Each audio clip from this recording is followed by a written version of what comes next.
Yet another Chattanooga police officer is at the center of an internal affairs investigation. Good evening, I'm Calvin Snee. I'm Kim Chapman. This probe stems from a suspected violation of the department's policy on how officers conduct themselves online. News Channel 9's Mikaya Thurmond joins us now live in our newsroom with more. Mikaya. Kim, Calvin, that Chattanooga police officer is under investigation, but his case doesn't involve anything that he did on the clock, rather what he typed at a keyboard. Now, many of us use Facebook almost every single day, but this can serve as a cautionary tale for us all. Activist Chris Brooks commented on a Facebook post about racial injustice. Chattanooga officer William Puckett saw Brooks's comments and decided to weigh in. Officer Puckett implied that Brooks didn't have any experience as an officer and shouldn't have commented. After Brooks asked Puckett why he chose to attack him, things escalated.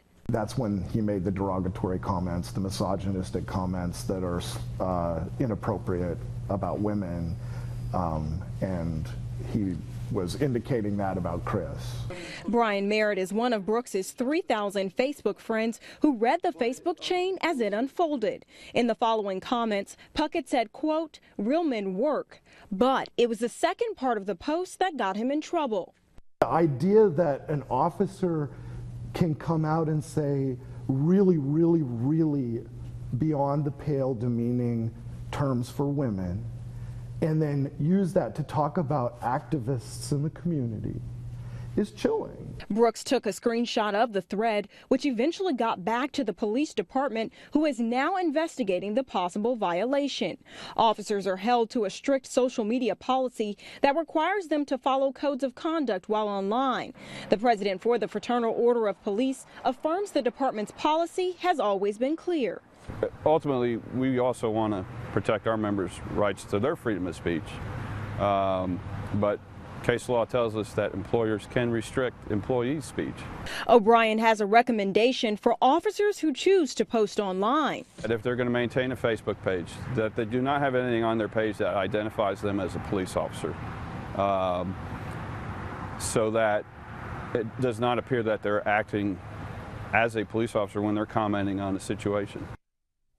Again, an internal affairs investigation is underway. In the meantime, we reached out to Chattanooga Police Chief Fred Fletcher, and he had this to say: when engaging with citizens by any means, whether in person or via social media, I expect all officers to conduct themselves professionally as representatives of this department. We're told Officer Puckett is still working his regular shift pending the results of this investigation. Calvin, back to you. What's Brooks' reaction to this, Mikaya? We did speak with Brooks earlier today. Now, he says that he has filed an open records request for all of Officer Puckett's text messages for the last 2 years. He also says that he is quite overwhelmed by all of the reaction to his post, and he wants to take some time away from the spotlight. Okay, thanks, Mikaya Thurmond, reporting from the newsroom.